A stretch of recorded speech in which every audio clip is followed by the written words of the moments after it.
Hello guys, আজকে চলে এসেছি আবার অনেকদিন পর। ঠিক আছে, প্রত্যেকদিন তো আর দেওয়া যায় না গাইস, সরি প্লিজ সরি। যাই হোক, অনেকদিন পর চলে এসেছি। আজকে তোমাদেরই প্রিয় খাবার, আমার প্রিয় না আমার ভাইয়ের প্রিয়, তাই জন্য এটা চ্যালেঞ্জ করতে হয়েছে। তো খাবারের মধ্যে আছে লুচি, 5টা লুচি, ঠিক আছে, আর হচ্ছে ঘুগনি। সত্যি কথা বলতে আমার এই খাবারটা একদমই প্রিয় নয়, আমার ভাইয়ের প্রিয়। ঠিক আছে, তো গাইস এত কিছু করার পরে আমরা চলে এসেছি, অনেকদিন পরে চলে এসেছি। ঠিক আছে, তার সাথে নিয়ে নিয়েছি জল। এবার সব থেকে বড় কথা হচ্ছে, তোমরা কিন্তু কমেন্টে বেশি বেশি করে জানাও যে আমাদের ভিডিওটা কেমন লাগছে, কারণ আমরা ঠিক মতো বুঝতে পারছি না তোমাদের কেমন লাগছে। তোমরা যদি বেশি বেশি কমেন্ট করো, আমরা প্রত্যেকদিন ভিডিও দিতে রাজি আছি। ঠিক আছে, যাই হোক, আজকে যে হারবে তার কি আছে পুরস্কার, পানিশমেন্ট। কি পানিশমেন্ট? নিম পাতা গাইস, যাই হোক গাইস, এই নিম পাতাটা খেতে হবে যে হারবে। এটা আমার কপালে মনে হয় আজকে যাবে গাইস। কেন লুচি পছন্দ করি না গাইস, আমাকে যদি রুটি দাও তাও ঠিক আছে, লুচি আমি পছন্দ করি। যাই হোক, বেশ কথা বলবো, তাড়াতাড়ি খাওয়াটা শুরু করে দেবো। ঠিক আছে, তোমরা কমেন্টে প্লিজ লেখো, ঠিক আছে, আমাদের ভিডিও কেমন লাগছে বা কেমন হচ্ছে, তোমরা আরো কিরকম চাইছো, তোমাদের কিরকম পানিশমেন্ট আছে, সেই সব কমেন্টে। আমাদের ভিডিওটা ভালো লাগছে তারা কমেন্ট করে বলো, খুব ভালো লাগছে। ইয়েস, আর কার সাপোর্ট আছে বলো, যে আমি জিতলে খুশি হবে না ও জিতলে খুশি হবে। আমি সবাই জানি আমার সাপোর্ট। যাই হোক, স্টার্ট করবো এবারে। ঠিক আছে, বেশি কথা না বাড়িয়ে চলো গাইস স্টার্ট করা যাক। পানিশমেন্ট আজকে আমি নিতেই দেবো, ওকেই দেবো। 1 2 3 স্টার্ট।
নিম পাতাটা কথা বলতে হবে।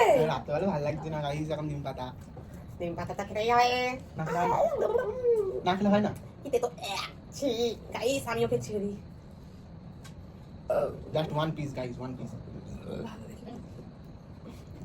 2 piece, not 1 piece. One piece. ये क्या हो रहा है? मेरे साथ जुलूम हो रहा है. যাও, জীবনে কে তো খায় না, যে জীবনে কে তো খায় না, কে তো ছোঁই না। আজকে সে গাইস বুঝে গেছে ও কিরকম করতে চাইছে। তে তো যে জীবনে খেতে চায় না চ্যানেল। গাইস ঠিক আছে ঠিক আছে ঠিক আছে, গাইস কেমন লাগলো ভিডিওটা কমেন্টে বলো। Thanks for watching, bye bye.